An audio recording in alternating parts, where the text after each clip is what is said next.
بسم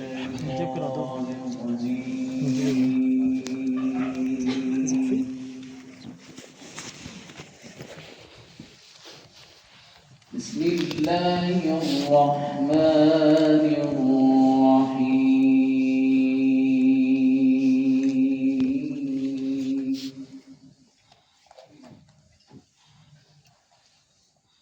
لو أنزلنا هذا القرآن على جبل لرأيته خاشعا متصدعا من خشية الله.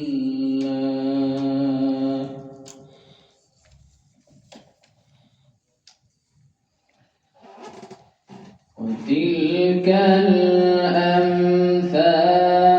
نضربها للناس لعلهم يتفكرون.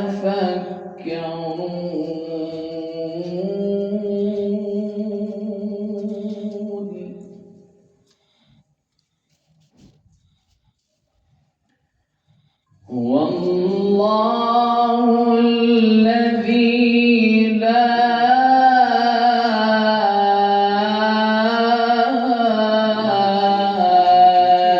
إله إلا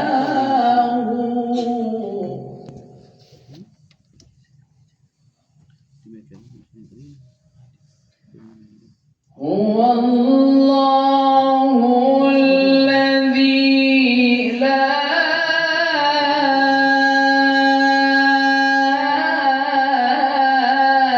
إله إلا هو عالم الغيب والشهادة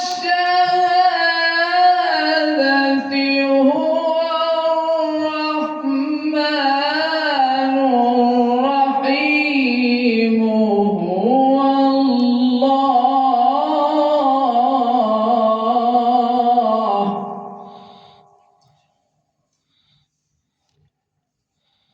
هو الله الذي لا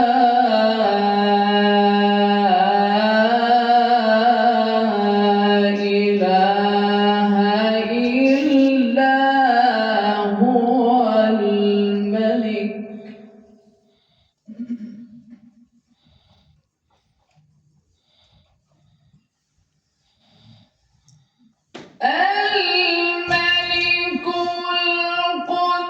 القدوس السلام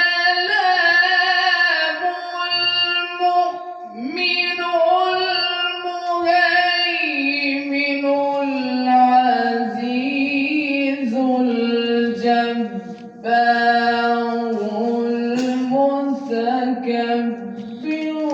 سبحان الله عما يشركون. هو الله الخالق البارئ المصور.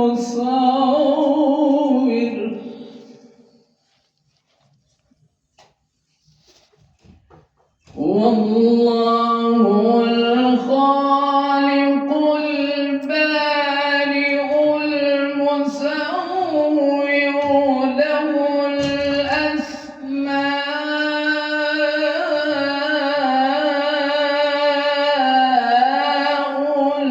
الحسنى.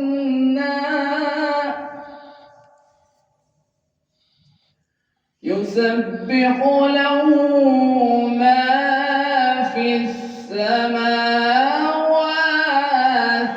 والأرض وهو العزيز الحكيم.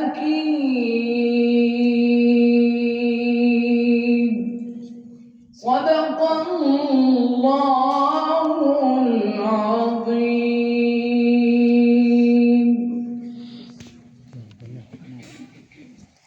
Stop करना stop global बना लो economic prosperity. ये लो And no matter whatever the programs or projects they take place, they have the requirement to fulfill the economic aspects which are really important within the region. You can see within our region, there's a lot of things which are very common. One, that there's a lot of disparity when it comes to economic differences.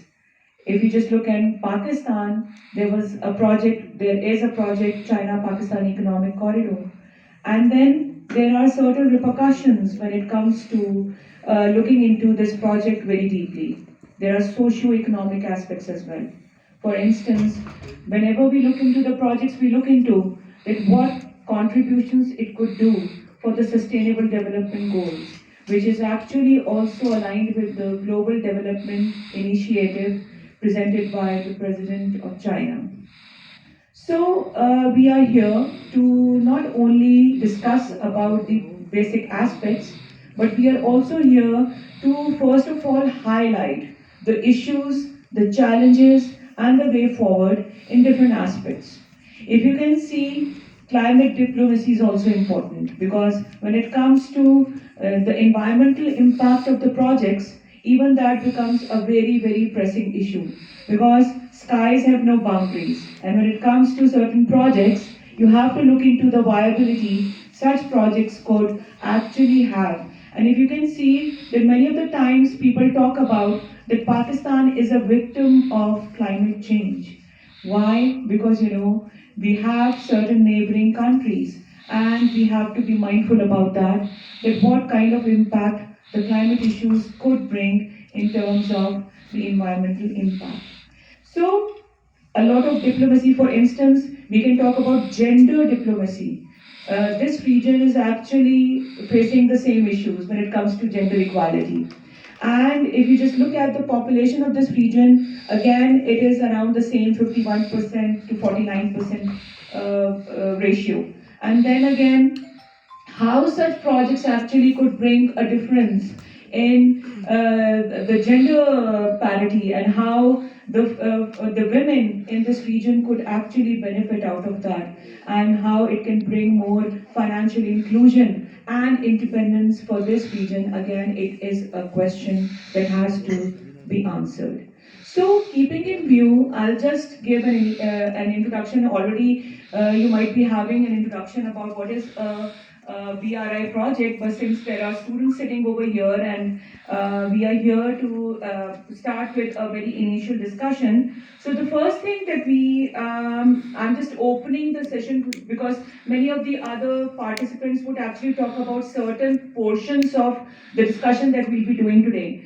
So we already know that BRI serves as a transformative framework designed to enhance global trade and economic collaboration. Because even if you talk about China, Pakistan, it's always about economic corridor. So that is one of the foremost because if you don't have that economic background into mindset, no matter whatever the project impacts are, they are redundant without having the economic side of everything. So it was launched, as you must have been knowing, that in 2013. It represents a strategic vision of China to expand influence and connectivity across the continent.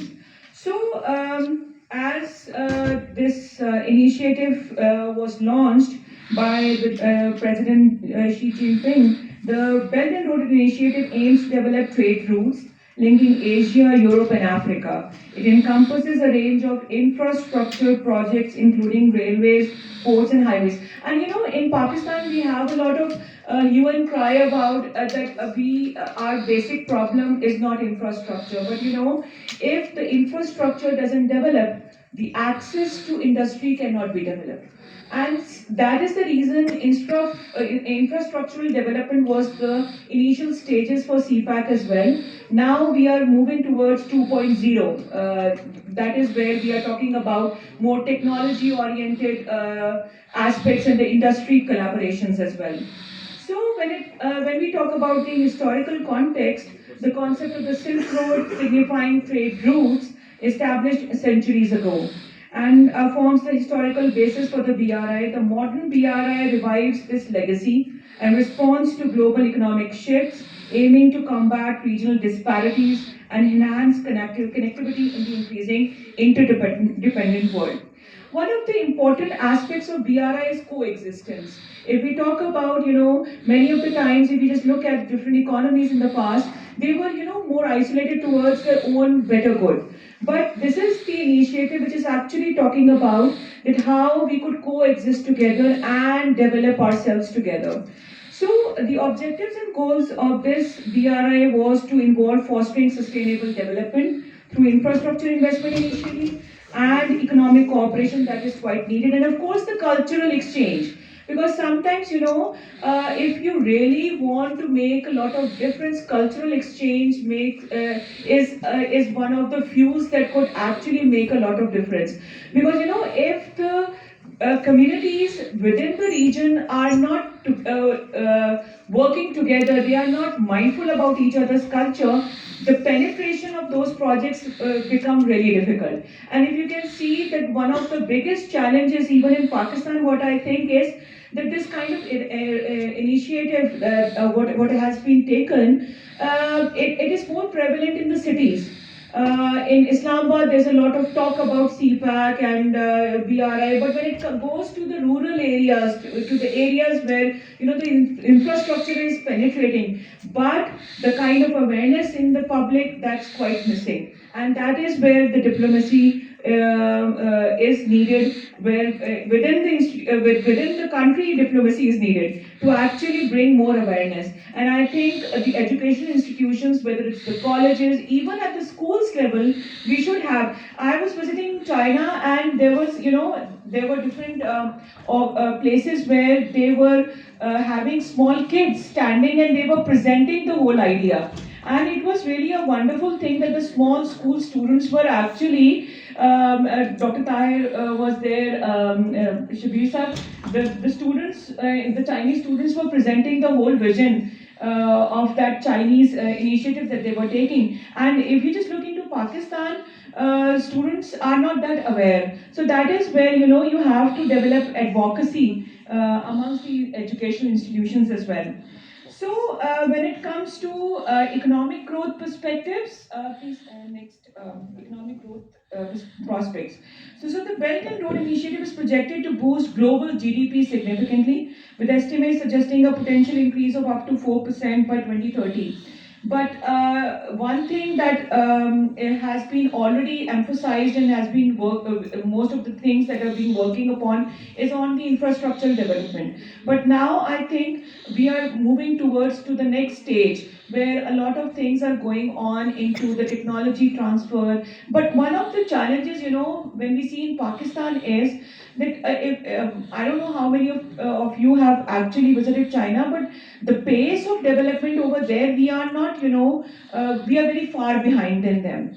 So that is where we have to have that, the skill development, which is actually helpful in penetrating the market if we really need the economic penetration that we think about through these projects. So that is one thing that the youth have to be really, the college students and the students have to be really brought up to the par. That was something I gave a suggestion when I was visiting China last year, when we were having those BRI celebration for the 10 years celebration. And there I also pointed out that the universities in Pakistan can play a very important role, because we can provide the avenues where vocational training could be introduced. And those vocational training which is actually needed, not the ones that we are having. For instance, if you can see, we have a very good sports industry in Pakistan, and we have the biggest exports in the sports industry.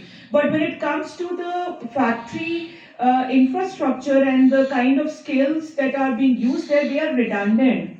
And in order to bring at par, we need the skilled workers. And for that, the universities can play a vital, important role in that.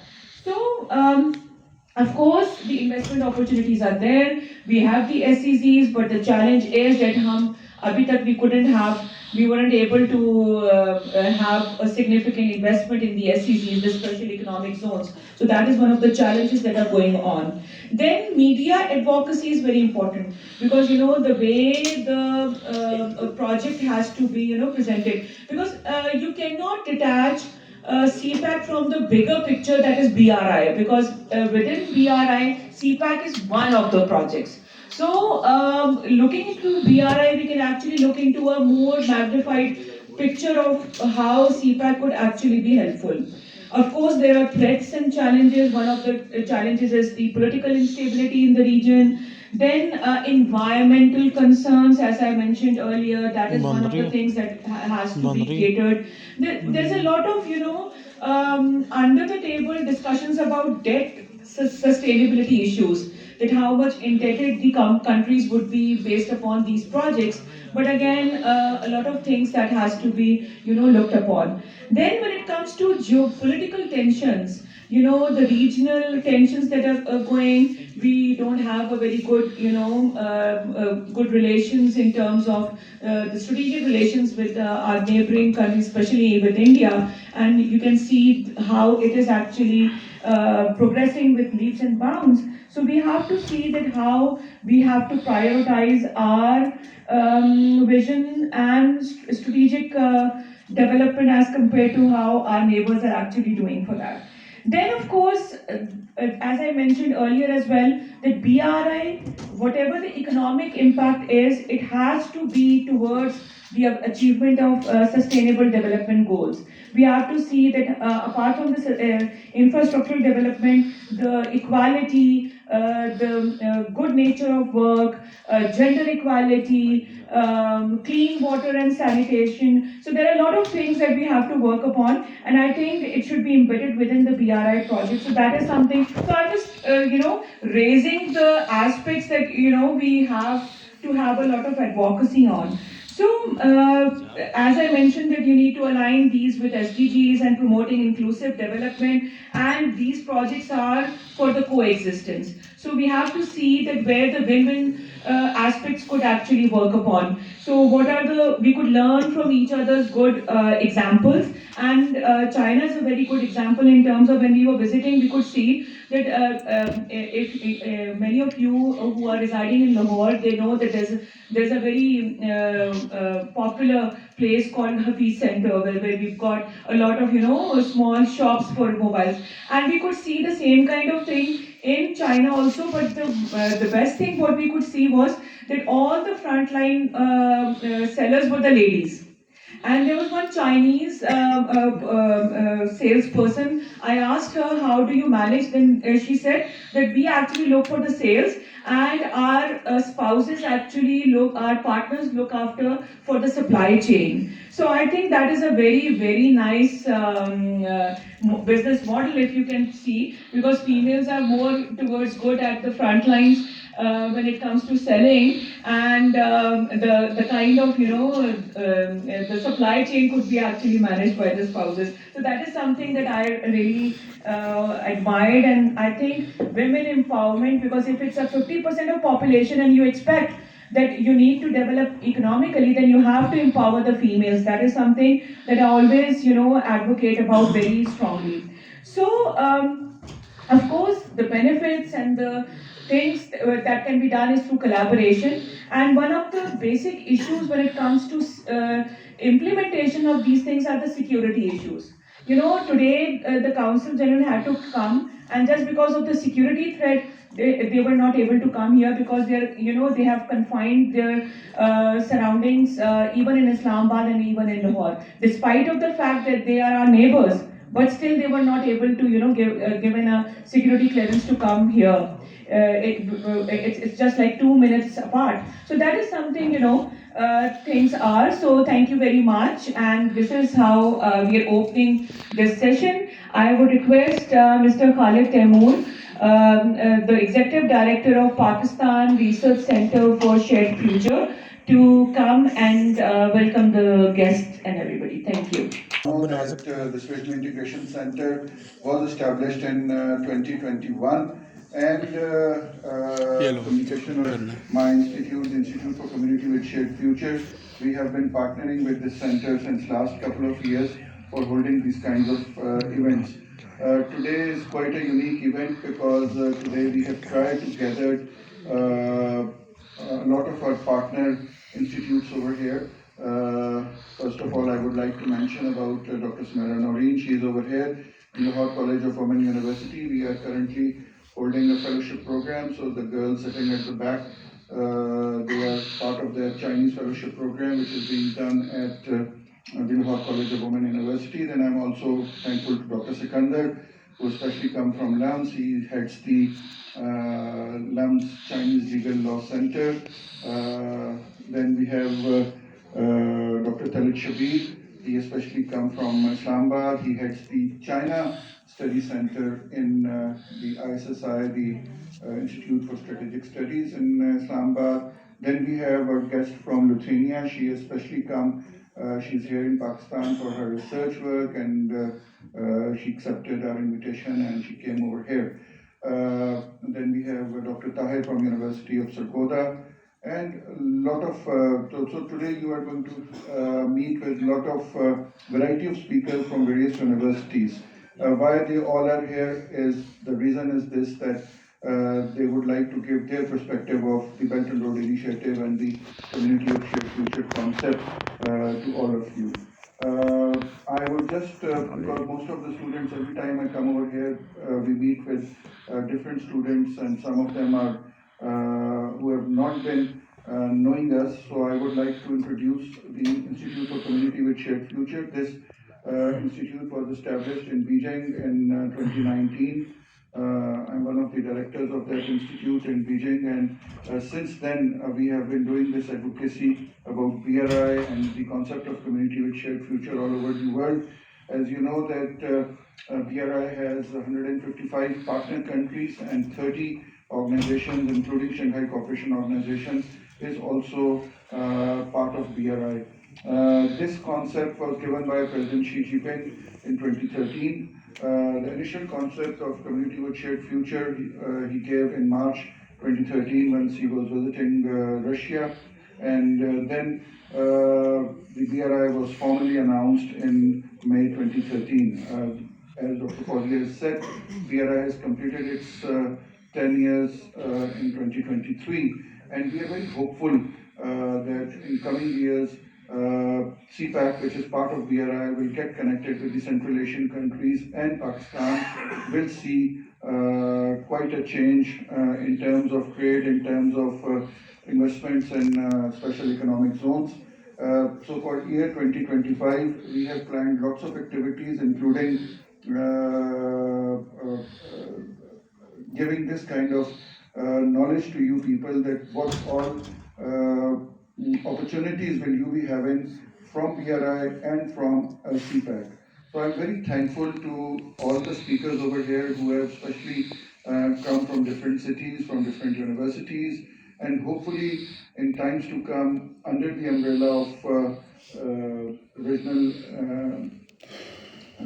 integration center, we will be able to make a joint center of all the universities in Lahore and in Punjab University. Punjab University being the oldest university in the region has always been very gracious, and not only hosting these kinds of events but implementing also these kinds of concepts, and I'm sure that Punjab University will now will become also the center of excellence in Lahore for the BRI.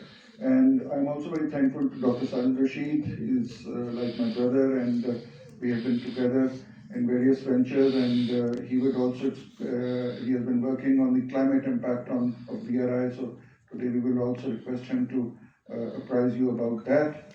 And also, one of my most favorite girls are here, Muniba. She is an strategic communication expert also, and today she will also throw a light on the strategic communication in the light of BRI. And I would also like to thank Dr. Hana. She represents the political science department. So all of them together here will definitely give you the kind of that knowledge which you have not been getting in your traditional education or in your classes. So thank you very much, and we would now listen to the message from the Dean of my institute, because he could not come over here because, as you know, that due to security reasons there are a lot of travel restrictions on Chinese. So can you play the message from Professor Lee? On the Belt and Road initiatives. The BRI is not only a global cooperation and development initiative, but also an important practice in building a global community with shared future.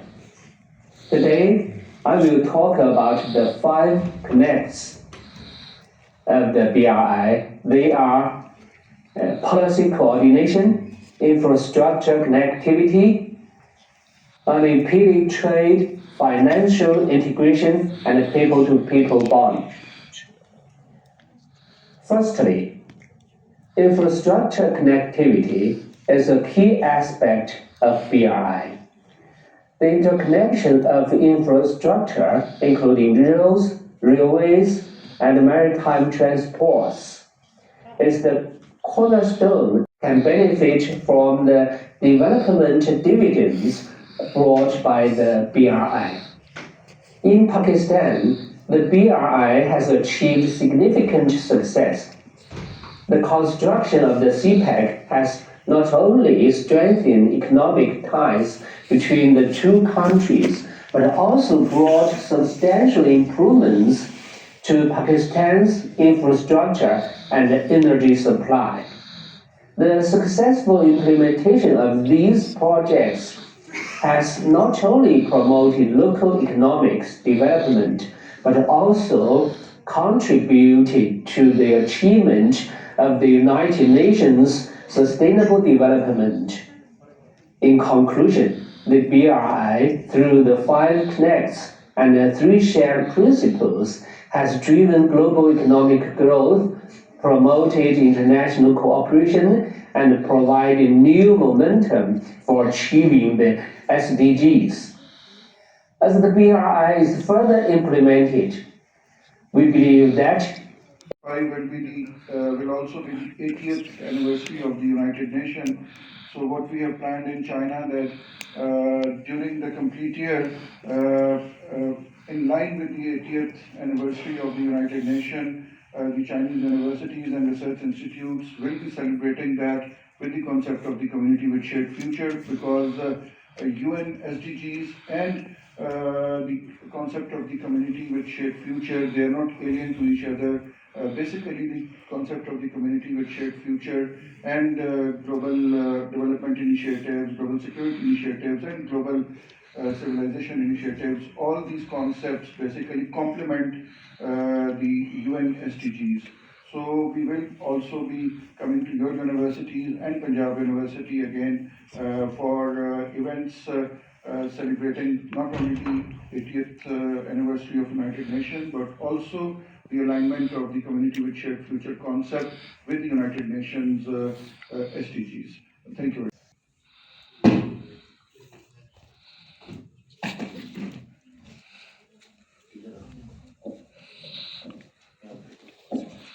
Bismillahirrahmanirrahim. Thank you very much, Dr. Hadi. And really, it's a great opportunity that today we will discuss about the BRI initiative. And first of all, I congratulate Colonel Khalid Mahmood that he took this initiative and involved the University of the Punjab, particularly in this area.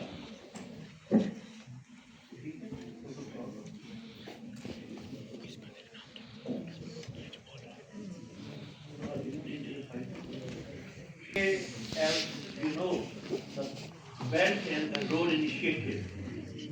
So how many you know about this project? I know everybody knows about CPAC, right? How many of you know about CPAC?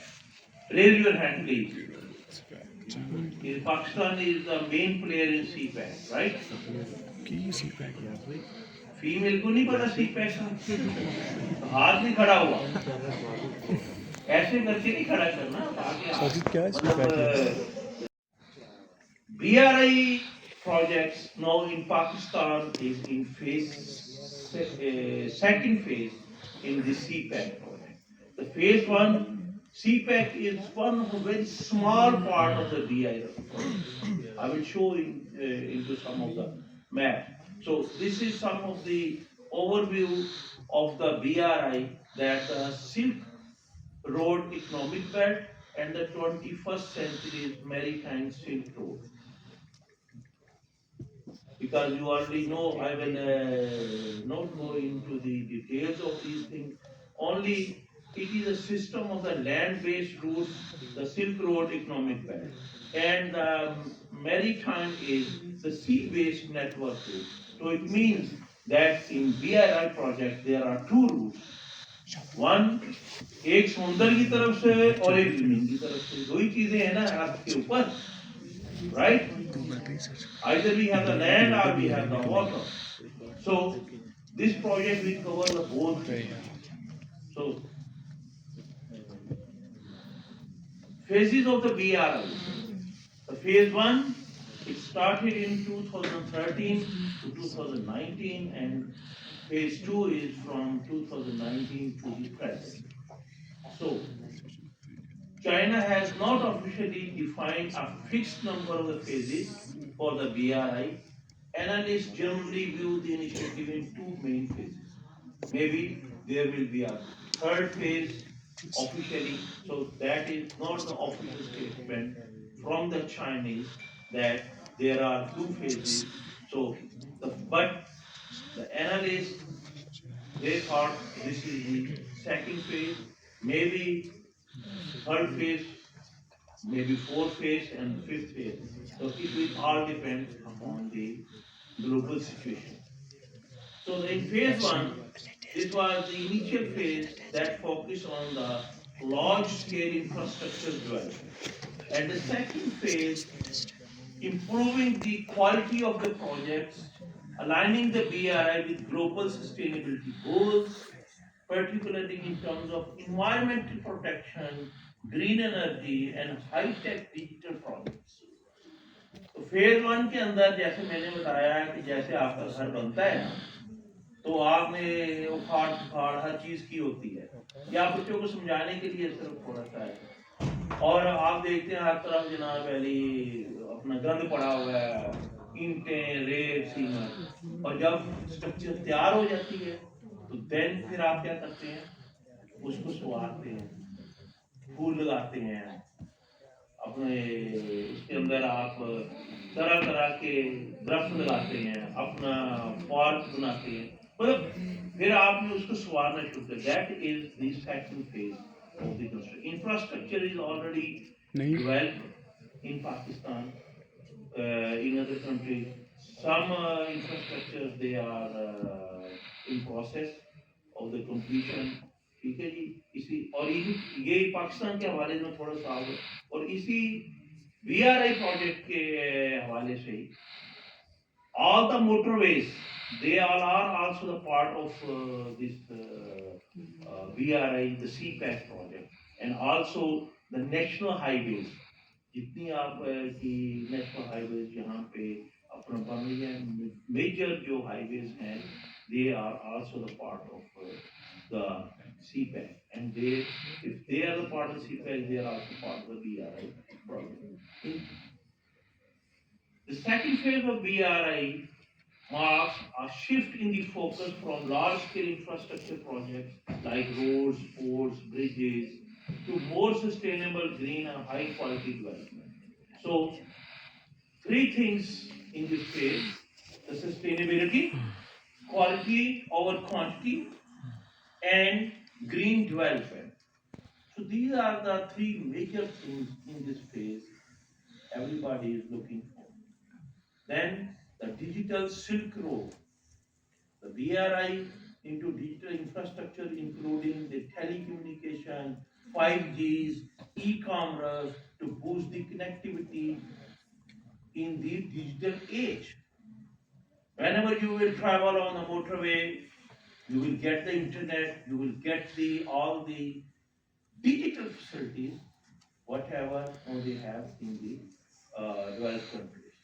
Prosperity, stability, and well-being for its citizens and global community serve as the foundation for the China's domestic program and foreign policy initiatives. So these are the vision of the presidency, and then what will be the China's commitment to green development under the BRI? That is the main important thing. That's why I said that this is the environment friendly project. So, recognizing these environmental challenges, China has articulated its commitment to green development under the BRI. So, the key aspects of the Chinese approach are following: the green infrastructure. So, there will be green buildings. The green infrastructure means that you support the creation of the environmental, sustainable, and resistant infrastructure development. For example, you have the energy efficient design and green technology into planning and execution of the project. So that's why you will save the energy. You will have the energy efficient equipments, the technologies like solar. Other thing are the environmental standards. So every country has its own environmental standards. So maintaining strict adherence to worldwide best practices and minimizing the negative effects through environmental standards and laws. This entails carrying out environmental evaluation and monitoring during the course projects. For example, we have this road. When this road will end from Pakistan, it will enter into the China. So the Chinese environmental standards are different, and Pakistani environmental standards are different. So how can you compare these things? So from this project, the countries which involve 158 countries, they will have the common environmental standards. Like WHO, they have these standards, but we have the different standards. Even health standards in Pakistan and the other countries, they will. But when this project will be completed, there should be common environmental standards along the countries. Then the investment in the renewable energies, the technology change, the businessmen, they are thinking now about how we will save the energy, how we will establish our business, which is in the form of renewable energy. Fossil fuels, they all are creating the problem, like the smoke in Pakistan. Now it's the biggest problem.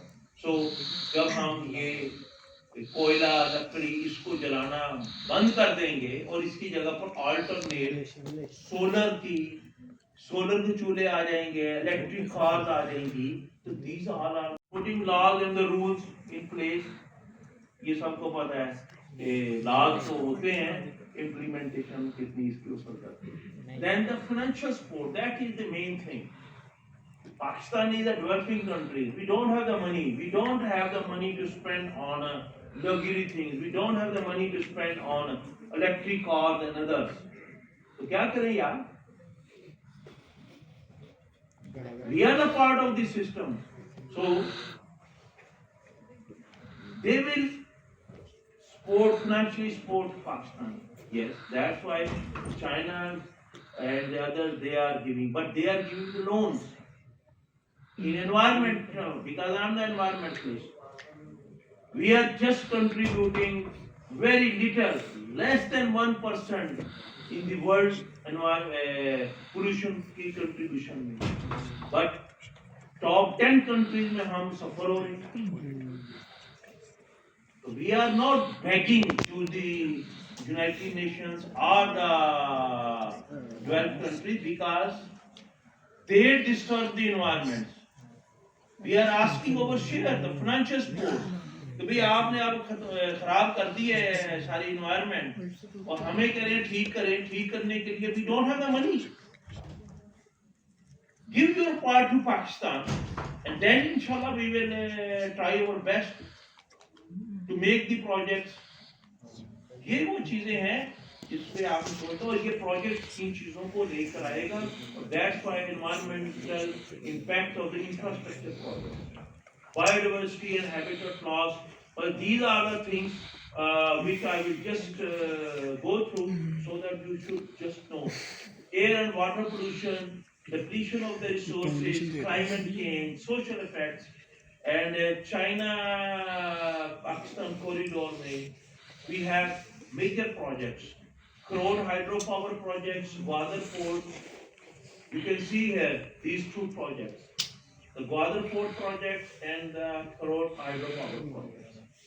And when this is in Pakistan, in BRI, other major project is Colombo Port City project in Sri Lanka. You can see the green building infrastructure, the coastal protection restoration, and this is the success story in Sri Lanka. This is the Colombo Port City project. And then we have in Djibouti, Ethiopia. This is the other projects. This is the railway line project in Ethiopia. Then we have this railway line in Kenya. These are the part of the BRI projects. You can see. And inshallah, in Pakistan, after 20 or 30 years, I hope, we should also have these kind of the railway line, railway trains in Pakistan. And this is the United Arab Emirates desert solar power plant. You can see in the desert there is a solar power plant so that they have this green energy. In Southeast Asia, smart cities. In Malaysia, in Thailand, the digital infrastructure, eco-friendly technologies in all these countries. The green focus is the goal. This is the smart city view of the future. ये जो अभी आप मैंने देखी हैं कई इस वक्त टिकटॉक के और उसके ऊपर चल रही होती हैं कि जब आप खड़े हैं और ऑटोमेटिकली बैरियर उठ गया automatic this will be the reality बेशक हम उस वक्त शायद जिंदा हो ना हो लेकिन आप बच्चे जरूर ये चीजें देखेंगे then you will think about then this is the wind farm in Sri Lanka wind power plant. So these all are the things and these are the best practices. Along we are thankful to this BRI initiative that the China took this initiative and in the world these things are happening. So our future outlook,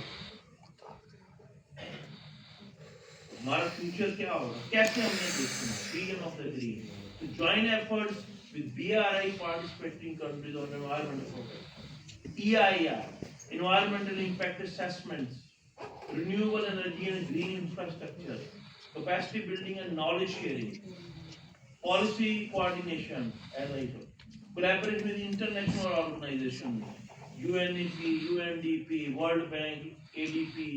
अभी भी हम इनसे कर रहे हैं लेकिन इससे और अपना होगा मल्टीलेटरल एनवायरमेंटल एग्रीमेंट्स होंगे vision of the greener belt road environmental sustainability होगी इसी तरह circular economy that is the major thing पैसा जो है वो यहाँ पर नहीं रहेगा जब बिजनेस में होगा पैसे की सर्कुलेशन होगी, everybody will have the money, everybody.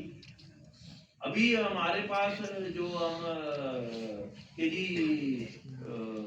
गरीब आदमी है, तो गरीब आदमी की जब सर्कुलर इकोनॉमी होगी तो everybody will get the money, everybody. लेकिन इसके लिए पॉलिसी अलाइनमेंट की जरूरत है, और एंड के ऊपर जो मैं कह रहा हूँ, main thing is the commitment to environment. A major commitment to global sustainable development is seen in China's vision of an environment-friendly shared community under the BRI. The China hopes to encourage the international cooperation for the greener future by giving environmental preservation, resources conservation, and green growth. This idea not only tackles the problem with the environmental today, but it also establishes the standard for global collaboration. And under the BRI, the Chinese presidents offer a roadmap for striking the healthy balance between environmental stewardship and development as nations collaborate to create a shared community with the shared risk. Thank you very much. Talking about the transformation in regional and global order, implications for BRI. Please, sir. Thank you.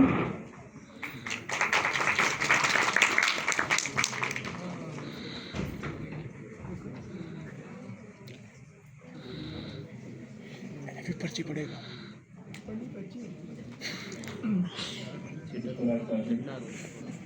I would first of all thank Dr. Hardiali for inviting me here इधर लो। and speak हाँ, on बात the तो रही important है। issue of today's world. I'm also excited to be here. I don't know why I am here for the first time.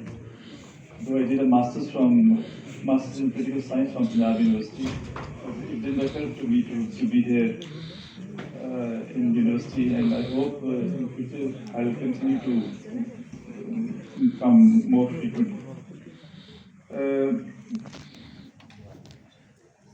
Ladies and gentlemen, I have random points for transformation in regional and global order, and some of its effects or implications for Belt and Road Initiative. I'll just explain what this world order is and what are the global and regional imperatives of this order, and how BRI will be, affected by this global order, or the world order will be affected by BRI. And then I give conclusion. What is world order? Is pattern of relations and practices in the world. And we have seen that there are practices and relations of various countries that actually form a world order. How? There are many actors in the world order. For example, states are actors, international organizations are actors, multilateral forums are actors, and surprisingly, non-state actors are also part of this international order game, because 9/11, which was a very important event in the recent history, was done by non-state actors. Now, I'll just take things from post Second World War. There are a few major events that have actually shaped orders. When we talk of orders, I hope you have idea what is multipolar order, what is unipolar order, what is bipolar. Taking from Second World War, we came across a bipolar world order in which USSR and the US were the major decision makers, and they became politics, driven by each superpower. So this went on till 1990s, when USSR, the sole superpower, taking most of the decisions of the world, and then that was called unipolar world order, where one country was actually driving the whole world. Then there are scholars who believe that there's a 9/11 happening, and post 9/11 there's a emergence of multipolar world order in which various states and countries are emerging as power centers. But some believe that this multiple world order actually began in 2007 and 8 when the world suffered economic recession, and that economic recession actually drove the multipolar world order. I'll explain in more detail. Right, just quickly going through the developments that have formed, that have shaped the world order, like I mentioned, USSR and US superpowers post Second World War, collapse of Soviet Union in 1991, end of Cold War, European Union expansion in 1993, rise of internet impacting global communication in 1990s, rise of 9/11 terrorist attacks, war on terror, American invasion of Afghanistan and Iraq in 2003, Arab Spring in 2010-11, financial crisis of 2008, as I mentioned, are major factors of this multiple world order. Rise of populist and nationalist governments, movements and governments. Like Trump in the United States is one example, Modi in India is an example. Bolsonaro in Brazil is an example of hyper-nationalism and nationalist movements. COVID-19, US-China competition emerging more precisely after 9/11. US withdrawal from Afghanistan in August 2020. 20 years war ending in Afghanistan. Russian invasion of Ukraine in 2022. And xenophobia, hyper-nationalism, and Islamophobia taking root. These are some of these major events that have actually shaped this international order, complex international. So I'll just explain few global imperatives. For example, important as also has also given you detail of Belt and Road Initiative and CPEC. So this CPEC and BRI also are impacting regional and global order. Standoff between India and Pakistan affects regional stability definitely for the last seven decades. We are into war, we are into conflict with India, and as we speak, there's no breakthrough, and I think, for the foreseeable future, we continue to have this kind of friction with India, which actually impacts the regional politics. Peace in Afghanistan is uncertain so far. It dwindles between hope and despair, and peace in Afghanistan is very important for China, for CPEC, and for Belt and Road Initiative, because if China wants to advance its Belt and Road Initiative to Central Asia, to the world, peace in Afghanistan is very important. So, peace in Afghanistan is very important for both the countries. Now, there are regional power dynamics of content of China. For example, when India is projected as net security provider, it is definitely projected as a security provider against China. Peace in Afghanistan, sanctioned Iran, arms race, and military advancement, peace and security, and connectivity in South Asia are key drivers that are at play if we talk of the region. Now, how this global or regional order impacts the Belt and Road Initiative, or vice versa? How BRI is impacting global order? Like as we mentioned, there are about more than 150 countries and international organizations that have come on the board with Belt and Road Initiative. So that means the huge number in the world, whether they are states or they are international organizations, they've actually accepted the idea of Belt and Road Initiative. So the very theme of United States that they can contain China actually dies that, because if you have influence in more than 150 countries or organizations, so you cannot contain that if one country has that kind of influence. So for those who are actually advancing this idea of content of China movement, should actually see how influential China has become in entire world. Another important thing, BRI, like Dr. Gauss mentioned in his presentation, that China is financier of so many projects in the world. Like now, China has committed $420 billion from the BRI funds to Africa, and 326 billion to Asia. So now that's a big amount, that actually will contribute to the development and prosperity of those countries where China is actually trying to expand its BRI. Increasing Chinese footprints and development projects with win-win cooperation and mutual benefits across the globe also nullifies the prospects of China, as I already mentioned. Another important thing is that Belt and Road Initiative has now started influencing regional interests. For example, my sense is that the success of SEO and success of BRICS, where China is very important stakeholder, is actually becoming strong because of BRI, because China is trying to exercise its influence through funds, through expertise, through connectivity, through business, through trade to these countries. So these regional organizations are also taking strength from the concept of Belt and Road Initiative. Just few conclusions, key conclusions.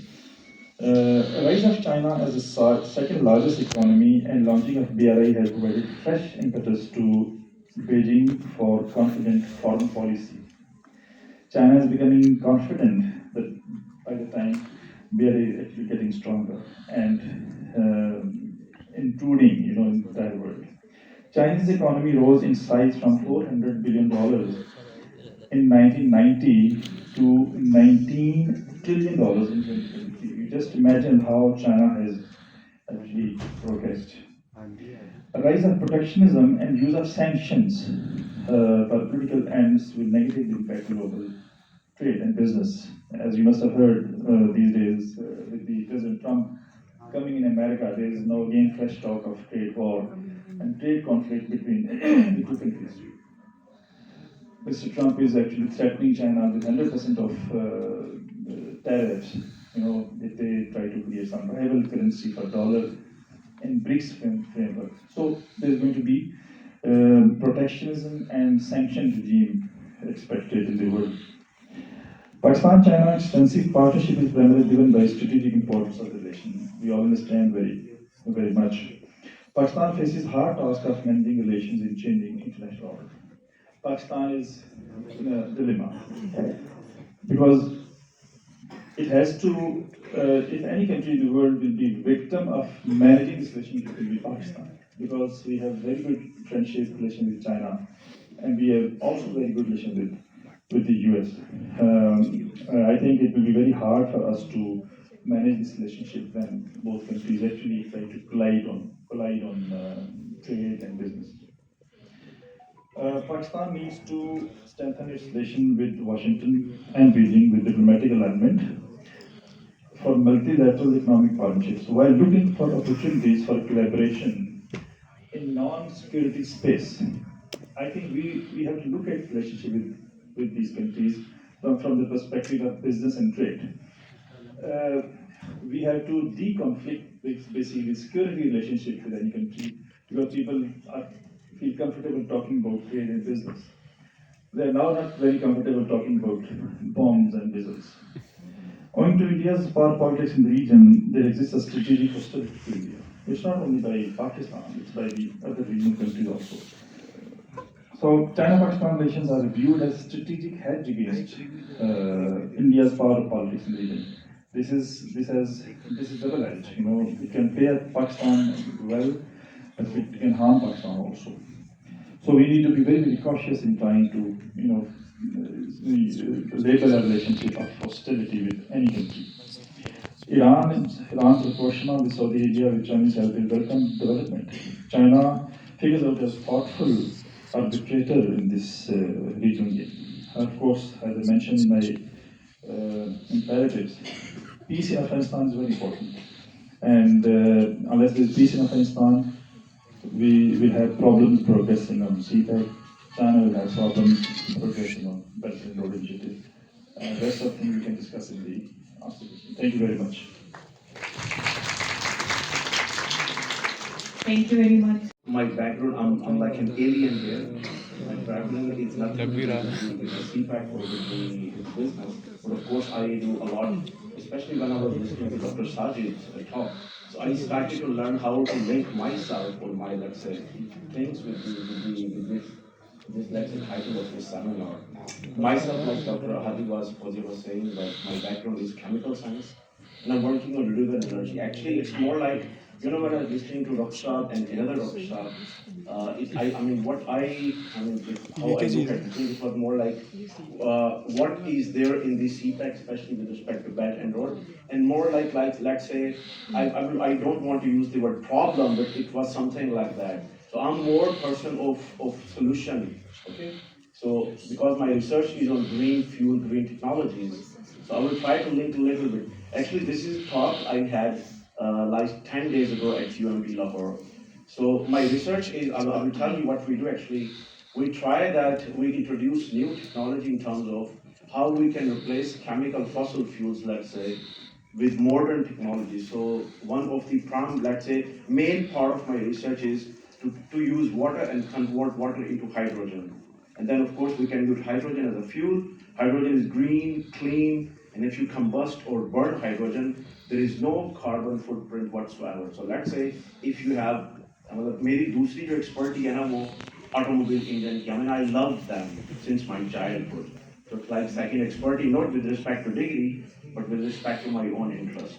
So if you talk about internal combustion engine, मतलब मुझे सारा कुछ मालूम है how what is an automobile engine, even motorbike engine, and how what we have modern technology in Pakistan, and then hybrid electric vehicles and even purely electric cars and all those things. Fuel cell combustion system also. So it's like when you combust hydrogen, it's very briefly I try to say. When you combust hydrogen in the combustion engine, just like we were combusting few years back, the CNG, compressed natural gas. So as the exhaust, you only produce pure distilled water and nothing else. So just in a way. Another thing about this technology on which I'm working is with respect to heat you are going to produce, you're going to give to the environment. So when you're combusting fuel, even you are burning the fireplace in your kitchen, normally the temperature inside home is around 2 to 400 degrees Celsius. And if you talk about combustion engines, the temperature you exchange with the environment is plus 500 degrees Celsius. And with respect to, again, comparison with our technology, the maximum temperature of a hydrogen-based fuel cell automobile or car is 100 degrees Celsius. So in a way, you are not only reducing the carbon of, let's say, it's not like reduction, you are actually not putting any carbon footprint into the atmosphere. Plus also you are more compatible with the environment in terms of not giving too much heat back to the environment. आगे चलेंगे थोड़ा सा. Keep on moving. Dr. Sajid already said a lot, so no need to say so many things about it. आगे चलते जाएं, please. Keep on moving. Let's. एक minute पीछे जाइएगा थोड़ा सा. Yeah, well, let's stay here. We have. I was here in Pakistan 6-7 weeks ago also. So I know that last week of October, how devastating was it in Lahore. I born in Lahore, and all of the education until my master's, half of my master's is from Lahore, and I love this city. I still love Lahore. मैंने आधी दुनिया free हुई है, but I still love Lahore. And I was really surprised. मैंने काफी सालों बाद I spent this season in Pakistan. So मैंने काफी अर्से बाद I have encountered this situation in Pakistan. I still remember I was in education university, and we had a dinner at like 7-8 p.m. But dinner के बाद I was just trying to walk in the university, and I was amazed. मुझे ऐसे लग रहा था whether I'm walking in month of January where we have this fog instead of smoke. But it was very surprising for me. And of course, like I said, a person like me, we propose more solution rather than we just discuss what's going on around us and just we sit and wait for someone. So I think it's very big part of this move is us me, including myself. And we can take, of course, strong steps to mitigate it, to address it. Same if we link this with the Belt and Road Initiative and all the things which are going to happen in near future, let's say, with respect to environment. Again, of course, I know China as a main game player will put a lot of money in it to let's say address few things. But I think as on a personal scale, we also have to take a serious step personally. That we should not play a big role, or we will not play any role in adding more problems to the environment in which we are playing, we are breathing. This is a scale of almost 300 world. And if you look after 1900 or let's say 1950, how much CO2 we have in the environment? There is a speculation that we might have a 1.5 to 2 degree plus rise in the global temperature globally if we will not take fierce steps to control the CO2. And one of the major, let's say, source of CO2 is the combustion of the fuel, whether you combust in the automobiles, powerhouses, whatever. I mean, this is major. But of course, if we talk about Pakistan, I mean, we know that most of our power is coming also from the furnace oils or combustion in those houses. And then we have some coal. I know about the Sahiwal coal power plant, and it's also produced a lot of CO2 into the atmosphere. Plus, so many other things are going on also if we talk about Pakistan. Next, चलिएगा थोड़ा सा, let's keep on going. Today, the air in which we are breathing now, मतलब मैं और आप इस room में या outside जिसमें breathe कर रहे हैं, we have around 420 ppm CO2. Those are 2009 में ना, it was around 380 ppm. So you can imagine how much we have already added, how much more CO2 we have added, and we are keep on adding day by day in the atmosphere. अच्छा ये कुछ energy venues है, because most of the CO2 we are putting into the environment is because of these energy venues. The overall energy venue, we have solar, we have hydro, we have wind, we have nuclear, and of course we are combusting fossil fuel. अच्छा जब solar, many people say solar is the solution. You know, practically solar is a part of the solution. Wind is the solution. Again, wind is a part of the solution. Electrical vehicle, part of the solutions. आपकी electrical vehicle बनाने के लिए जो resources चाहिए, then you have to calculate how much carbon footprint is there. आपको पूरा you have to look at the bigger picture, not at the smaller scale. That okay, आपने एक brick नॉन कार्बन की लगा दी, लेकिन बाकी पूरी बिल्डिंग की construction is coming from a material which is somehow linked with the carbon footprint. Next चलिएगा please. Next थोड़ा सा और आगे जाइए, नेक्स्ट पेज पे. Next page. Next, please. Keep on moving. Just one or two more slides, and then yeah. Okay, so this is what we do. So my emphasis as a researcher or as a teacher, let's say, is on using renewable energy. If we talk about Pakistan, मैं तकरीबन पिछले 6 साल से I'm living in Saudi Arabia and working there. But of course, again, I'm doing so many things in Pakistan. एक primary है, let's say primary focus is on using solar energy as a driving force to develop our technology and material. I started in the beginning with the water. Okay, this is one of the very huge advantage of hydrogen we have compared to other gasoline, other let's say fossil fuel we have.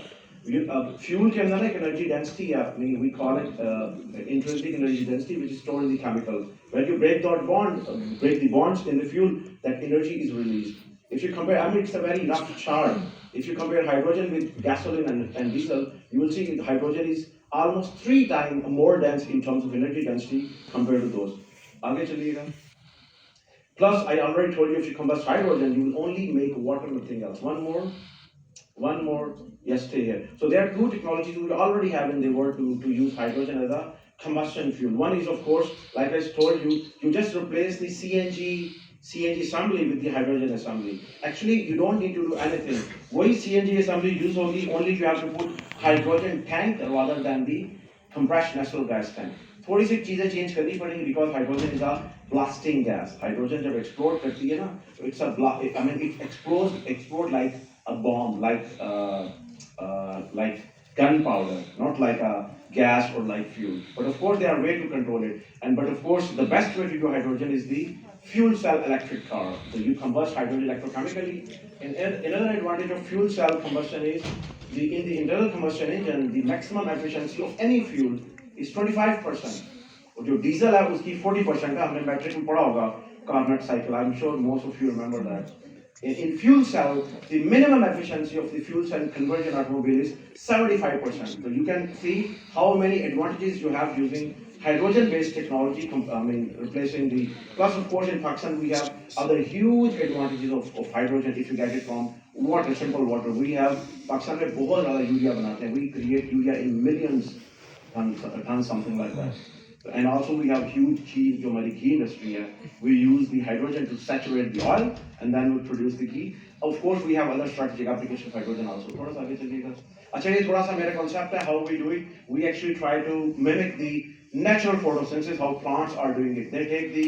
They use the sunlight, they take CO2 and then they take water.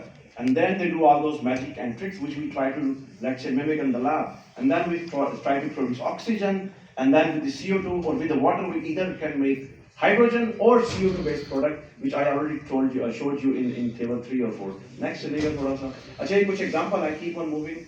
ये कुछ example है कि how we went, how as a researcher or even as a student, small steps we can do individually or on a bigger scale we can do to really produce hydrogen. Of course, it's a green fuel plus renewably and a recyclable material also. आगे चलिएगा. मैं इसको finish कर रहा हूँ. I will see. आप इसको ना reduce करके ना मुझे आगे slide इसको कीजिएगा वो escape करके. I will just try to show one more example of plastic, renewable plastic we are working on. नहीं इसको escape करें. I don't remember. I think slide last portion पे जाइएगा, last 10 slides पे. Dr. Sajid, if you don't mind, मैं उसको borrow कर सकता हूँ आपकी plastic bottle. Thank you. You know the plastic this we have. I mean, this is one of another concern for the environment. Is this damn plastic, which is PET PET. इसको PET बोलते हैं. एक तो बिल्ली आपकी PET है, एक ये भी PET है. Polyethylene terephthalate इसको कहते हैं. And polyethylene terephthalate is a polymer of terephthalic acid and ethylene glycol. Both of these chemicals are again coming from the fossils, especially terephthalic acid. So, besides that, it's a non-renewable plastic. अगर आप आज इसको, if you dig out the land here, let's say right here, and if you bury this plastic, when you have your grandchildren after 50, 60 years, they will find the same, but nothing will happen to it. इसका शायद ये plastic का color change हो जाए, but they will find this time. ये जो cap है ना इसकी PVC plastic, it's a different plastic, and this guy is a different plastic. So थोड़ा सा पीछे, थोड़ा सा आगे आगे पीछे चलते जाइए. These are few examples. So we started, when I was in Denmark in 16, 17, 18, we started to work on a project of making bio-based plastic. So new plastic, थोड़ा सा पीछे जाइएगा. This one, just stay here. Yeah. Next. Just stay here. So this new bio-based plastic is PEF rather than PET. So in this new plastic, the terephthalic acid is replaced by, you can see at the bottom, the right bottom figure, FDCA is written there. It is the new bio-based material which can easily, you can easily obtain it from the biomass. Pakistan में जो अभी आग लगाई थी ना जो 1-1.5 माह पहले फसलों को, so from the same remaining of those crops, especially wheat, sugarcane, corn also, you can easily extract the chemical which is HMF. If you go on at the top figure, you will see HMF. So you can just oxidize the HMF to make this FDCA, and FDCA you can easily combine with the ethylene glycol. So what we are doing actually, we are not only focusing on FDCA, but we also try to produce ethylene glycol also from the biomass. Of cellulose से जो आपकी जितना भी wood या cellulose based material है ना, you can reduce it to make the sugar alcohol, and from sugar alcohol you can produce ethylene glycol. हम already इस project को कर रहे हैं. When I was in Denmark, Coca-Cola was putting more than $10 million euro salary into this project. तो भी चल रहा है. पाकिस्तान में आके मैंने थोड़ा सा change किया because I cannot let's say copy paste the same technology I was working in Denmark. हम इसको ambient temperature, ambient pressure पे करें इस project को. We already have success with a student as UT में काम कर रही है. She already finished her PhD, and we have a very good, let's say, starting result. मैं इसको finish करूँ, आगे चलिएगा थोड़ा सा. Next, keep on moving.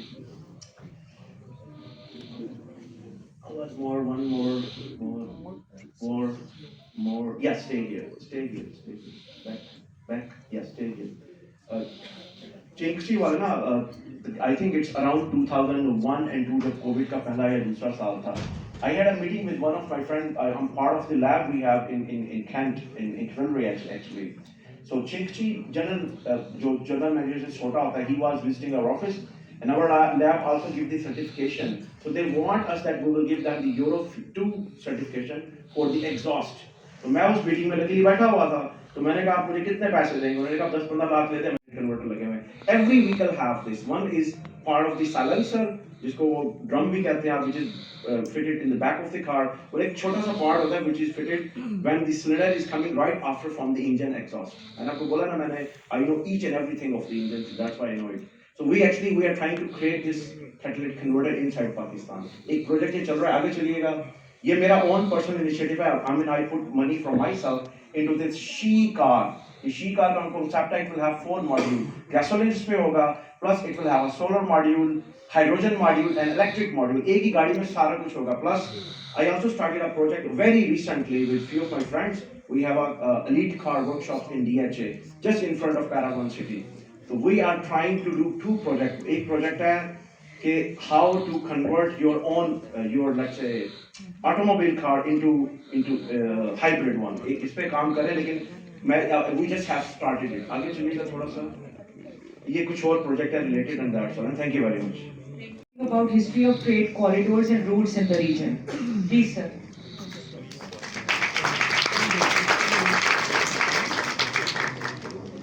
Ji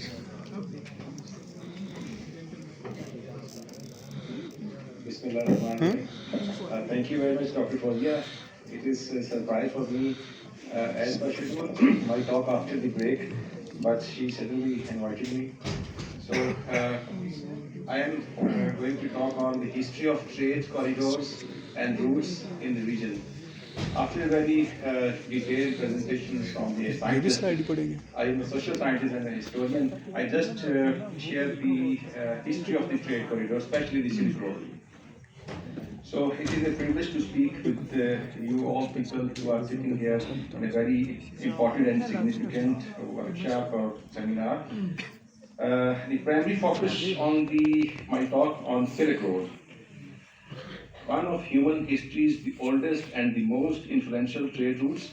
So the Silk Road was more than just a pathway for goods, it was a bridge that concerned and that connected to the empires, cultures, and ideas, shaping the ancient world and leaving an enduring legacy that will still witness in the modern geopolitics and economics. So there are 4 or 5 parts of this region. Number one, the origins of the Silk Road. Let us begin with the origins of this important trade route. The Silk Road came into the being in the Han Dynasty of China around the 2nd century BC. It was named after the most prized product transparent along with the path of silk. So, however, the route was not a single road but a vast network of interconnected land and sea routes stretching approximately 7,000 kilometers of area. The Silk Road was extended from China to the Mediterranean Sea, links with the East Asia, with Central Asia and Middle East and Europe over time. So this trade route became a vital artery for commerce and cultural exchange, building the distinct and diverse regions together. So, if we talk about the salient feature of the Silk Road had several salient features that made economically the Silk Road facilitated the trade of goods across vast distance. The most famous of these goods was the Chinese silk, highly valued in the Roman Empire and beyond. However, the Silk Road was not limited to silk. Other goods transported included the spices from India to the Southeast Asia, precious metals and gems from Persia to the Central Asia, glassware and woolen products from Europe, ceramics and paper from China. So these exchanges turned the Silk Road into a bustling corridor of trade, generating wealth from merchants, traders, and empires. So, number 2, the cultural exchange. Beyond economic trade, the Silk Road became a meeting point of the cultures, religions, and ideas. For example, Buddhism spread from India to China and further to East Asia via the Silk Road. Islam expanded into the Central Asia, Persia, and the part of China. So in India, most of the Sufi saints came from Central Asia to South Asia. So Christianity and other belief systems also traveled along these routes.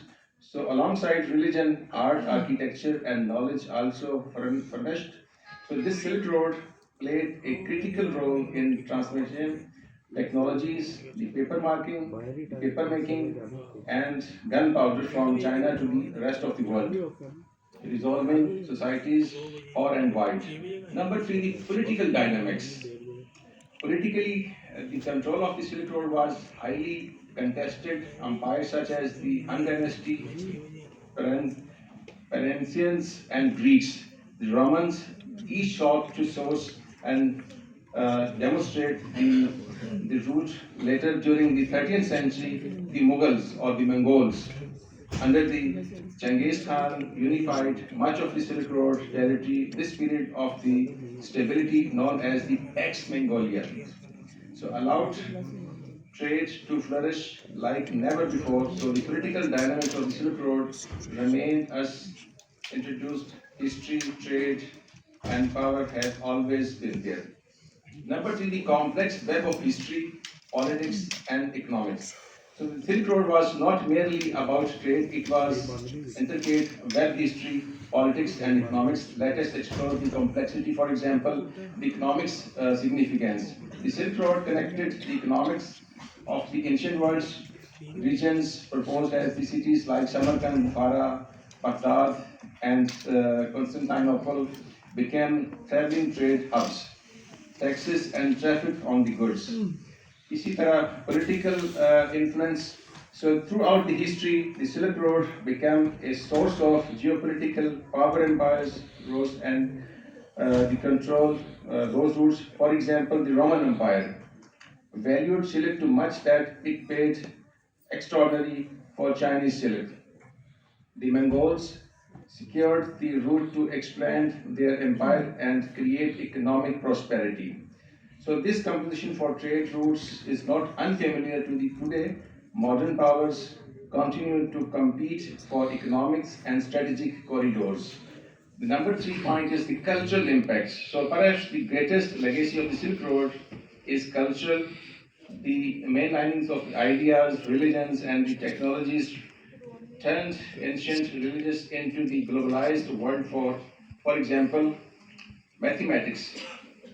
From the Middle East influenced European learning, art and architecture from Central Asia reflected to the mixed Greeks ideas to the other worlds.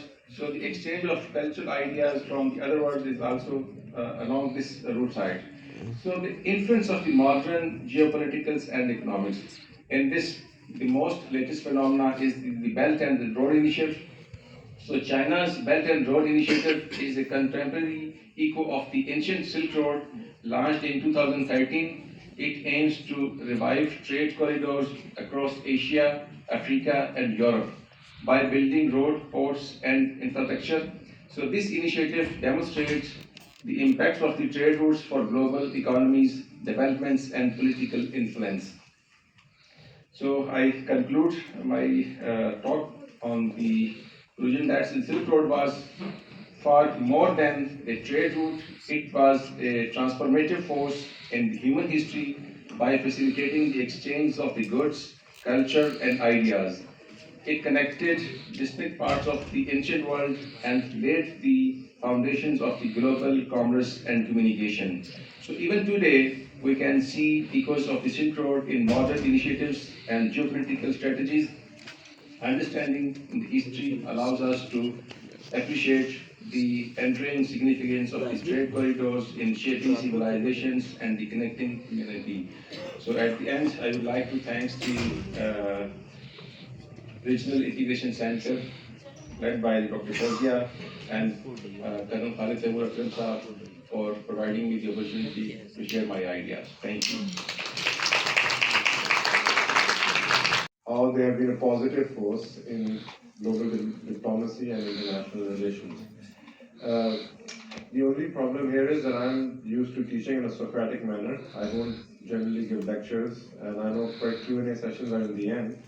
So that's a challenge for me. So I would actually even through my presentation, because I think I have about 15 minutes or so, to basically do this lecture by asking you some questions. I'm not going to ask you questions, I'm just going to ask one or two of you to basically tell me what you think after I kind of discuss what China has played a role in global politics. Maybe then your views would be can be used by me to further explain what I want to talk about here.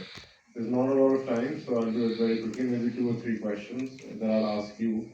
And then you can ask me and others questions after the presentation. And so there's no hidden fact that China and Pakistan are very close, both militarily, geopolitically, and also economically.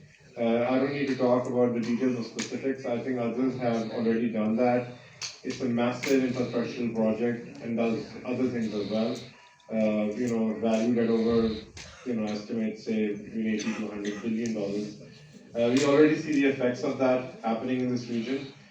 China's approach to this, is, as it was being discussed by our Chinese colleague, is a facilitative approach. Their approach is not to be seen as the master investing in a particular, community, as them being the agents. They see them as equals in so many ways because they see the benefits of that once they move forward, and they have taken an extremely, I would say, an economic approach to resolving disputes globally by bringing communities together. That's not something new, really, because while Western powers have done that internally, when they deal with others outside their Western influence, they treat them as unequals. So China has a different approach, and BRI does that in terms of bringing all important countries together so that everyone can benefit.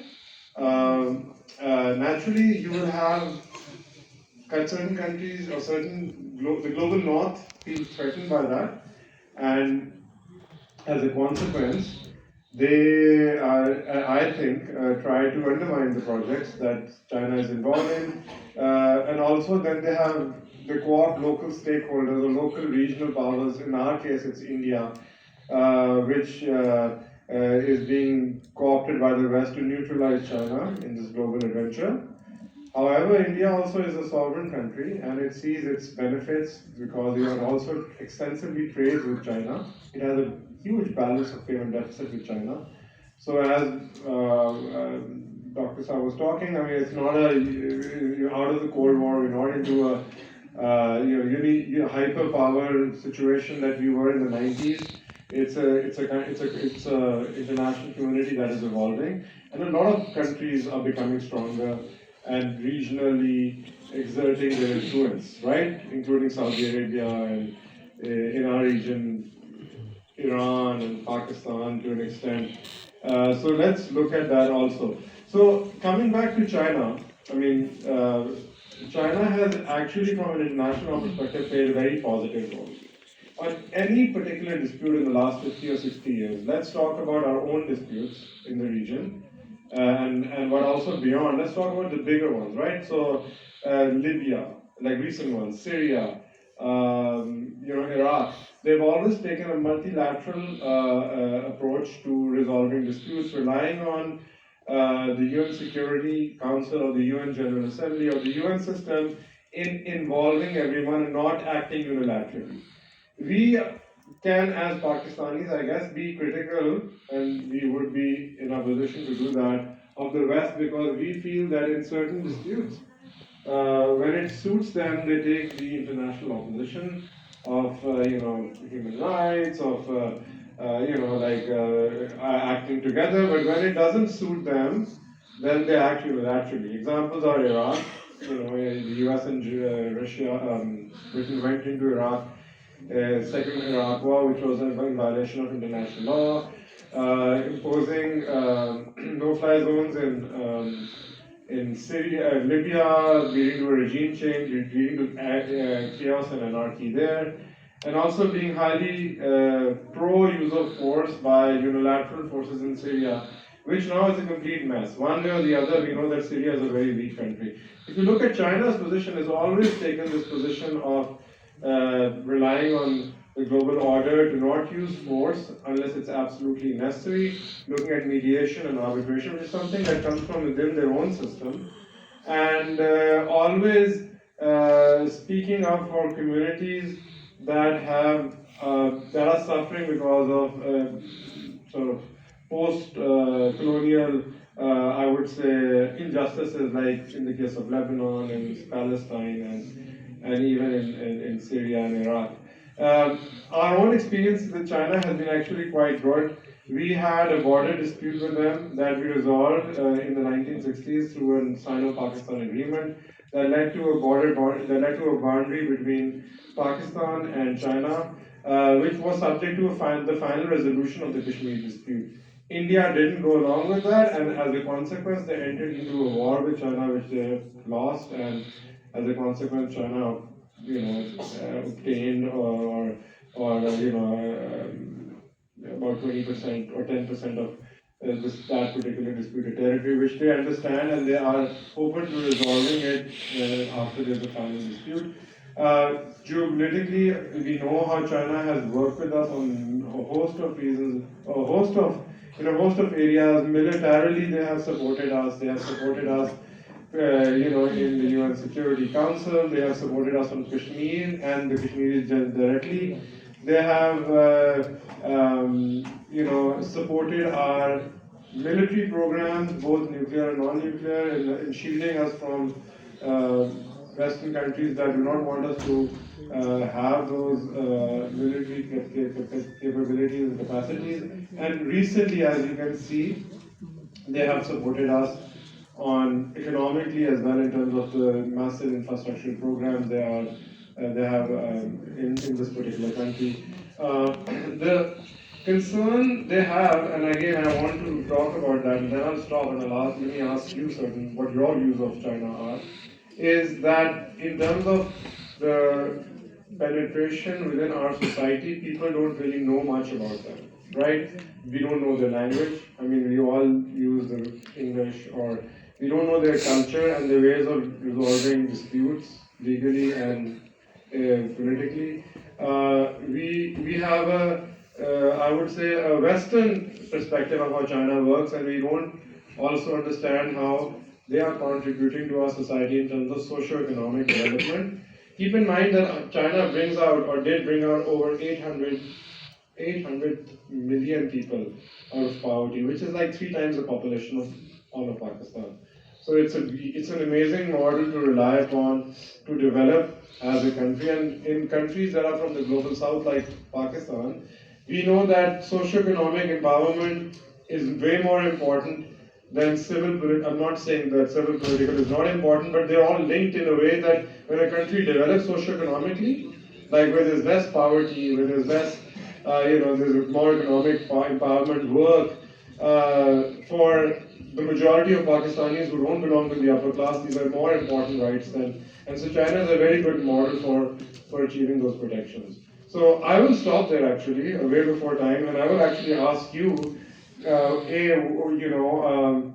what your opinion is about China as you see it right now in the UN. The first question would be in the UN Security Council, if you have taken anything on global politics. And B, my second question again is back to the first one, the last thing that I was talking about. Like, how do you perceive China to be? I mean, we all talk about China, Pakistani brotherhood and friendship, but do we really know each other? Do we actually, visit each other's countries? How many Chinese people do we know? Do we watch Chinese television? That's my second question. So, in terms of the first one, I'll ask any one of you, what is your view based on what I have just told you? Do you have a positive view about China as a global superpower or actor that is basically keeping other more powerful countries in check at times? Anyone? Please. Raise your hand, and then countries like, as I said, Saudi Arabia and Iran. And if our region develops, even I would say that eventually I think it will be a better mediator, though India sees it as a threat, the country, between Pakistan and India, because they're a neighbor. They are investing in this area. China is a big sort of, as I said, Indian businesses rely on China, and there's a balance. We're the biggest trading partner for Pakistan, one of the biggest trading partners for India, all these Central Asian republics in the region. I always say, and I'll stop there and I'll ask you the second question and then I'll end. But if you look at countries that are surrounded by extremely developed and countries that are progressing economically, then they also develop. Look at the example of countries like Canada and Mexico, right? Mexico used to be a third world country, but now they are first world, second world, because they ride around the vicinity of America. Pakistan is right next to a first world country effectively now. And China developing would lead to our own development because of the trade and the resource sharing of the services going one way or the other. We want to be in a world where our doctors can go and practice in China and it's right next to us. I know I might be out of time, but the second question in terms of your perceptions about China, I would like to know based on all of us talking about undermine the dollar, we will take them down. BRICS is another example. But I think there's something about Asian values in China. I mean, I'm educated in the West, but I have now been exposed to this, that in terms of, let's say, how they mediate disputes, both internally, and that has been a successful model for their development, is something we should also look towards. So I think China's way of resolving disputes is more aligned to culturally to us, because we are also an Asian country. These things matter. Geopolitical realities have to be taken into account. We've been connected to this civilization from, as someone was telling us, that the whole Confucius ideology actually spreads from Taxila, from parts of Pakistan, that these monks travel to China and spread their form of Buddhism, which now China, which is a huge resource, if you ask me, for Pakistan to pitch to the Chinese in terms of tourism and in terms of research, right? But I do think that there's something intrinsic about the value system here that is in line with how we can develop. Because countries don't develop in a vacuum. You can't transplant a model of development from, let's say, American student in Pakistan, expect that it'll be affected. That's one of the reasons why we haven't been able to develop as much. And because of the bureaucracy involved in the English system that worked well during colonial times is not working well in Pakistan. You all know that. Take examples of any big company that is heavily regulated, that has bureaucracy, it doesn't work in this country. But we should look and learn more about China to see what works there and try to transplant it with our own indigenous local values. Okay, I'll stop there. I know that I just had 15 minutes. I just wanted to keep it a bit more interactive, which is, again, as I said, I'm trained in that way of teaching, and thank you. For community with shared future. I would also like to express my special thanks to Dr. Khalid Timur Akram for his kind invitation for the dialogue. Today, I have the privilege of speaking on the topic of geocultural power and knowledge economy. The timing of this discussion could not be more appropriate, as we witness a remarkable transformation in global trade patterns and economic relationships. Recent research by the McKinsey Global Institute reveals how deeply interconnected our world has become, with every major region relying on international partnerships for critical resources, manufactured goods, and services. In this context, the relationship between China and Pakistan stands as an example of how nations can build lasting partnerships based on mutual understanding and shared aspirations. The China-Pakistan Economic Corridor (CPEC) represents not just an infrastructure project, but a model for how countries can leverage cultural understanding and knowledge exchange to create sustainable economic prosperity. The data from global trade patterns tells a compelling story of transformation. Trade between geopolitically distant economies accounts for nearly 20% of global goods trade, rising to almost 40% when considering globally concentrated products. This interconnectedness creates both opportunities and challenges that we must carefully navigate. Since pandemic, we have witnessed major shifts in global trade patterns. China, demonstrating remarkable adaptability, has increased its trade with developing economies worldwide. This has driven an increase in the average geographic distance of its trade, reflecting its commitment to inclusive global development. As we examine these dynamics, it is vital to consider the concept of geocultural power, a force that exceeds economics and infrastructure to shape relationships with shared cultural narratives, values, and norms. Geocultural power operates at the intersection of culture, geography, and influence. It highlights how nations can use cultural assets to build trust, foster dialogue, and achieve strategic alignment.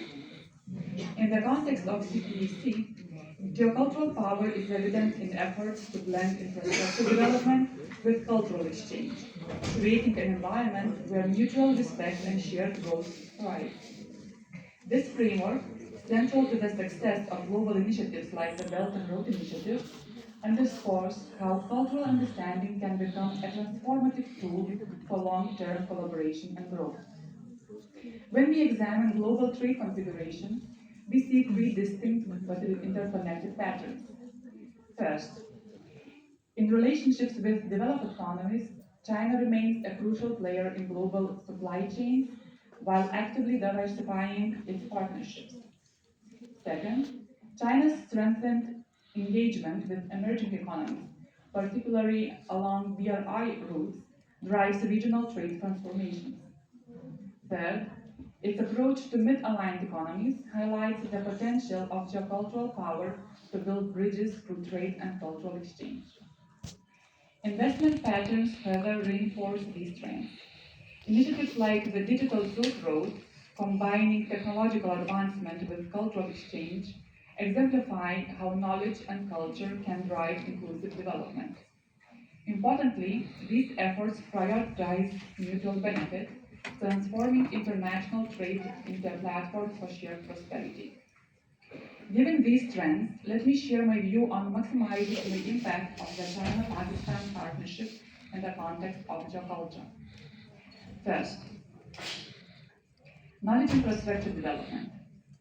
CPAC demonstrates how physical and digital infrastructure can support knowledge sharing and cultural exchange. Joint research collaborations and educational initiatives would be examples of this synergy. Second, cultural collaboration frameworks. Successful international partnerships require shared vision and cultural understanding. Programs promoting cultural and academic exchange can strengthen bonds and foster collaboration. Third, capacity building. Developing human capital is as important as building infrastructure. Skill development and technology transfer programs under CPAC are essential for creating long-term sustainable partnerships. As we look to the future, the opportunities presented by the Belt and Road initiatives are immense. As the global landscape continues to evolve, the commitment to cultural understanding and knowledge exchange will undoubtedly play a pivotal role in shaping sustainable and inclusive development. These principles offer a pathway for strengthening partnerships and addressing shared challenges through collaboration and mutual respect. Thank you for your attention. I look forward to engaging in further discussions and exploring your experience. Through Dr. Sajid, those gifts to her.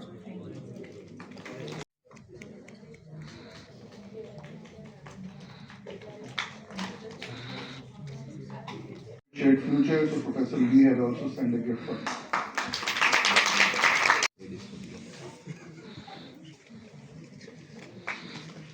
Receive his, she.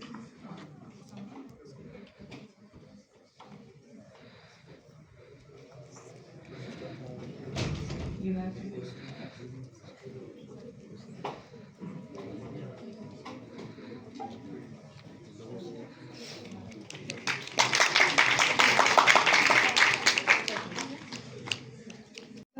Who is the president of the Academic Staff Association, and we will be presenting certificates to all the speakers now.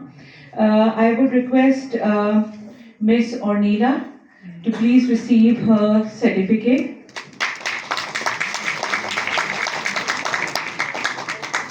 I would request Dr. Khurram Joya to receive his certificate, please.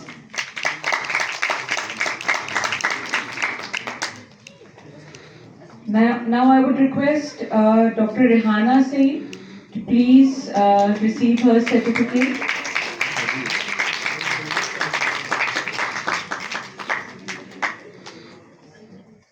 The next from Lahore College for Women University, thank you madam for joining us, Dr. Sumaira Noreen and her team. We are very much obliged that you came here. Mr. Nurullah Saab from the region, he's the regional manager, Junk Media Group, and we'll be having his discussion also. Then I would request. Because she is heading the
Of China in region. So I would like to present this to all the speakers, and we'll have a picture with this book.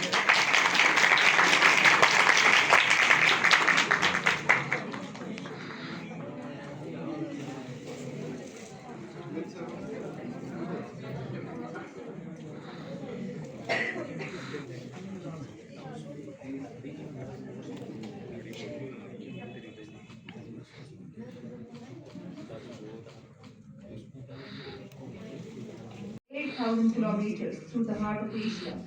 They crossed some of the most dangerous and spectacular terrain on Earth, the Pamir Mountains, called the roof of the world, and the Hind Kush and the notorious Taklamakan Desert, whose shifting sands have been known to swallow up great cities.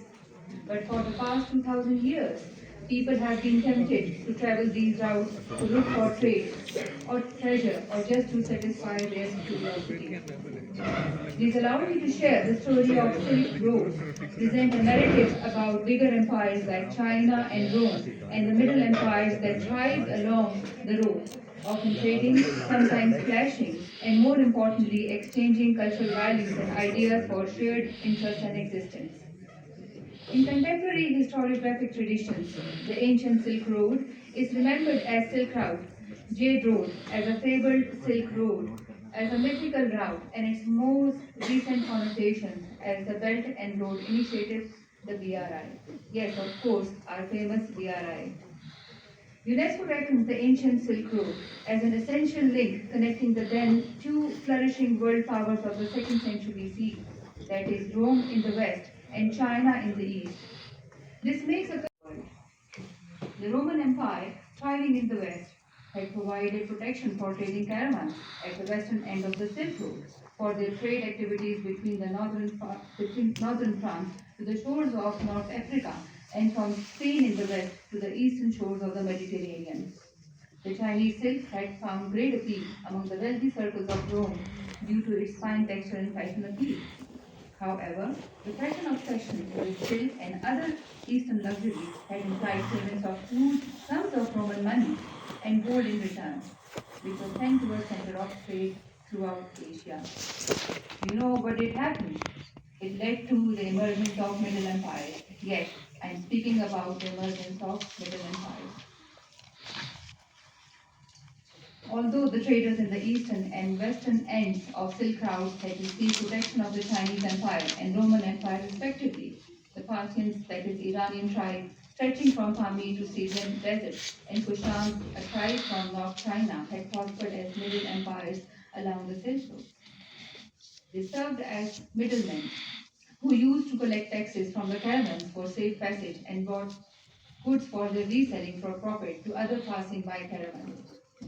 The Parthians losing control over the eastern territories of the empire from 1st century onwards, Kushan got an opportunity to extend their empire in Central Asia.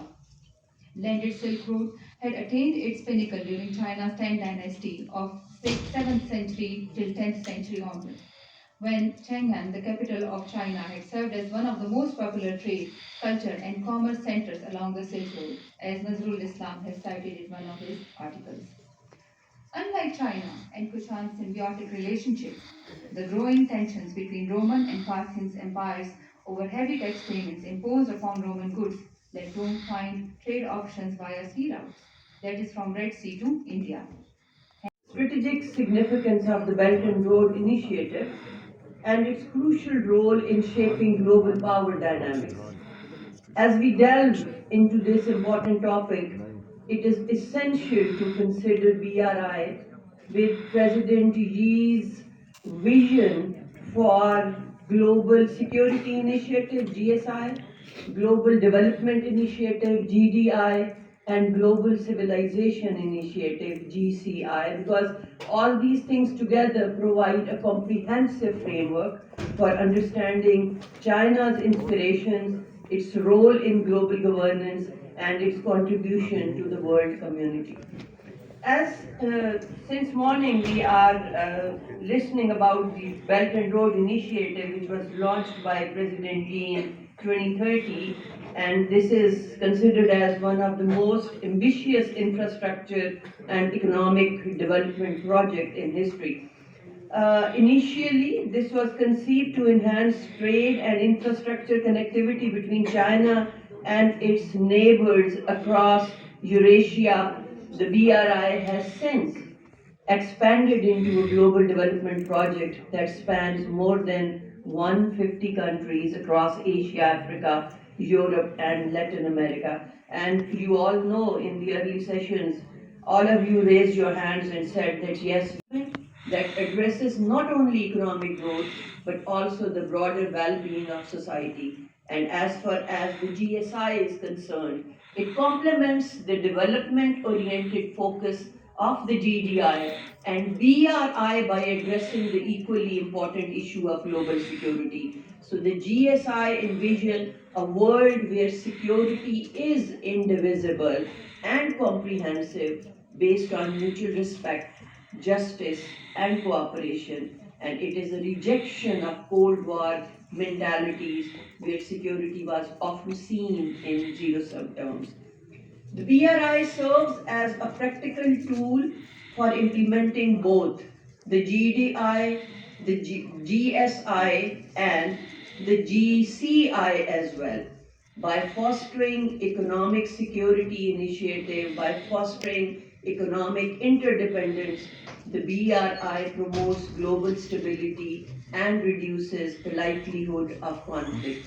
And by investing in sustainable infrastructure, the BRI supports the goal of environmental responsibility and environmental resilience also. By respecting the sovereignty of partner nations and promoting multilateral cooperation, the BRI aligns with the principles of the GSI, ensuring that development goes hand in hand with peace. Dear students, as we move deeper into the 21st century, uh, most of you know very well about our group. We have two newspaper channel, No, we don't. most widely circulated the newspaper. And then we have the news, our English newspaper, in which we publish even Chinese language pages, which is a proof of our love and our relations with China and people of China. And then we have TV channels, Geo News, the most watched TV channel of Pakistan, and we have our other channels, Geo Sports and Geo Entertainment. We have listened about hegemonic powers and colonial systems and all those fears which we hear in news from Western media and even in our own media. Sometimes we have questions and we have reservations, but I will talk about the present scenario with respect to Pakistan. China holds the model role, in fact, for the entire world. The change they have brought in the governance model, welfare model, I think we can say, these platforms developed by Chinese companies offering a unique parallel to the global social media giants. Although China's media landscape is often characterized as controlled, it's undeniable that Chinese youth are using their own social media tools with enthusiasm. China's digital landscape is thriving, with 1.05 billion internet users and 1.03 billion social media users as of last week's statistics. The country's mobile connections are also surprising. They have 1.69 billion cellular connections reported in last year. Baidu is doing a perfect job that we can get from Google, while Bilibili has replaced YouTube and Facebook. As a substitute of WhatsApp, there is WeChat, while QQ is also there to facilitate Chinese audience. Ladies and gentlemen, media has long been a powerful tool for shaping public opinion and influencing societal narratives. However, the advent of social media has introduced new complexities. In near future, we have seen one example of one news. I think all of us know that Punjab group of colleges, incident in Punjab group of colleges. There are so many clarifications, investigations, interviews, people there, like family, the college administration, government officials, but still there are doubts. So we can see what impact one news can create. A single strategically disseminated news item can spark ability to prevent the kind of catastrophic damage that can result from unchecked misinformation. और उसमें हम भी जो कोशिश कर रहे हैं to control sometime we can say we are trying to control but I think that is we are trying to manage or we are trying to regularize. The firewall is not just censorship, it's not just constraint, it's a regulation on how we have to live, on how we have to move forward. It's essential to recognize that China's firewall is not restriction. As we move forward, it's likely that we will adopt similar regulations to ensure a peaceful and prosperous future. And the basic theme or the slogan of China, community with shared future, I think that's something wonderful that the countries can follow in the world, not just the developing countries, but the developed countries also. The way of governance uh, in media, we talk about democracy, we talk about freedom of speech, but it's not just democracy or freedom of speech. I think we have seen so many loopholes in the world, in other countries, who are claiming that they are the flag bearer of democracy or freedom of speech. So in our country also, and in other countries, I'll talk about in developed countries also, we will have to consider that for a peaceful and a better future, for a prosperous future, we have to have a better media, not the today's social media, but controlled, regulated media. Thank you very much.